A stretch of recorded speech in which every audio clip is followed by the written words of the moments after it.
엑스선 회절과 브래그 법칙에 대한 소개와 활용을 발표하게 된 218 이상준이라고 합니다. 우선 X선 회절에 알아보기 전에 X선부터 알아봐야겠죠. X선이란 1895년에 리트겐이라는 독일의 과학자가 X선을 처음으로 발견한 이후에 1912년에 라우에라는 과학자가 이 브래그 원리를 활용해서 이를 이용한 물질의 구조 분석이 가능하다는 것을 발견하면서 이후부터 계속 발전을 하게 되었습니다. 이러한 X선 회절을 위해서는 X선을 발생시키는 기기가 필요할 텐데 1세대부터 4세대까지 총 4개 정도가 존재한다 하며 1895년 이후에 만들어지게 되었습니다. 여기서는 너무 양이 방대해서 다루지 못하겠지만 나중에도 한번 다뤄보고 싶은 주제라서 PPT에 넣게 되었습니다. 이러한 X선 회절은 금속 결정뿐만이 아니라 생명과학이나 화학 등에서도 효소의 분석과 같은 것들을 이용할 수 있는데요.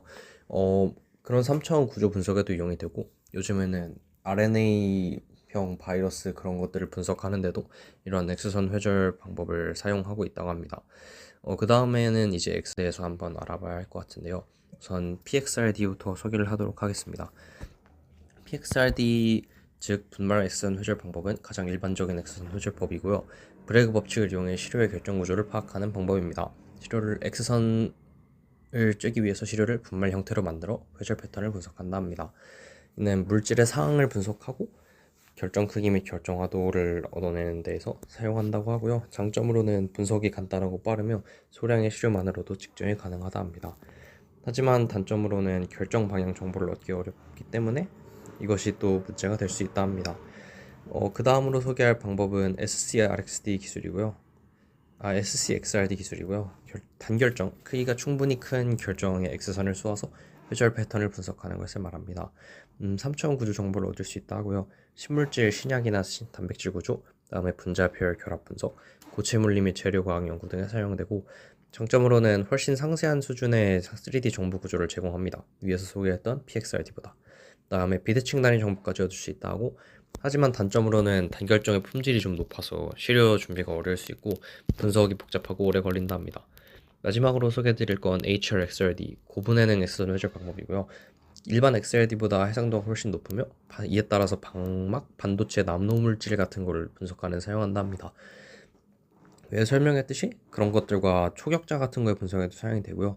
장점으로는 이런 세세한 그런 결정 및 결합, 방막 구조 같은 걸 분석 가능하고 분해능이 굉장히 높습니다.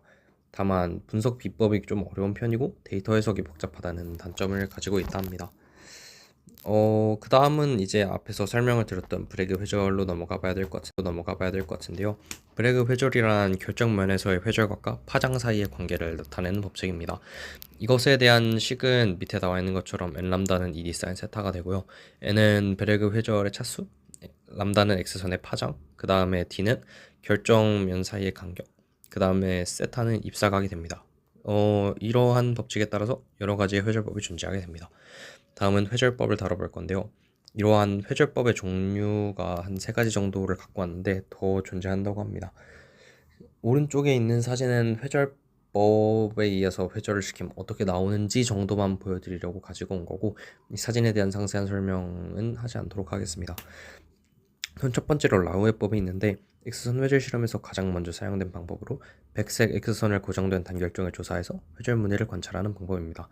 두 번째로는 회전결정법인데 단색 X선을 고정한 후에 단결정을 측정 축, 그러니까 저희 관찰하고 싶은 방향이 있는 축의 주위로 회전시키면서 회절 무늬를 관찰하는 방법입니다. 마지막으로는 분말법이 있는데 미세한 분말 형태의 시료를 사용하여 무작위 배양된 결정립들에서 발생하는 회절을 관찰하는 방법입니다. 다음에 이제 X선 회절을 이용한 사스코브-2 구조 분석에 대해서 소개를 해볼 건데 이것을 소개하는 의의는 아까 말씀드렸다시피 생명과학 같은 분야에도 이러한 X선 회절법이 적용될 수 있다는 사실을 좀 보여드리려고 가져왔고요. 우선 사스 즉 코로나 바이러스의 아종 같은 형태죠. 이러한 형태의 바이러스에서는 하나의 긴 RNA를 바탕으로 단백질을 만들어내는데 단백질이 처음엔 하나의 긴 사슬 형태로 형성이 돼요. 이거를 조각으로 잘라주는 효소가 메인 프로테아제 MPRA라고 합니다. 가위 같은 거죠. 이게 제대로 작동하지 않으면 바이러스는 RNA를 복제하거나 구조 조립할 수도 없기 때문에 이거를 X선 결정학을 이용해서 이 단백질의 구조를 파악을 했다고 합니다. 그걸 확인한 결과 이거의 활성 부위를 확인했고 그거에 결합하는 저해지 후보 물질 같은 거를 설계하는 데 성공했다고 합니다. 음, 이를 통해서 코로나의 치료제 개발 같은 데도 어느 정도 영향을 미쳤다고요. 이 단백질 구조 분석 같은 걸 넘어서 약간 우리가 한때 엄청 고생했던 그런 바이러스의 치료법 같은 엄청난 분야에도 사용이 되고 또 나아가서 다른 분야에도 사용이 될 수 있다는 점을 시사하는 좋은 예시인 것 같다 생각합니다. 이상으로 발표 마치겠습니다. 감사합니다.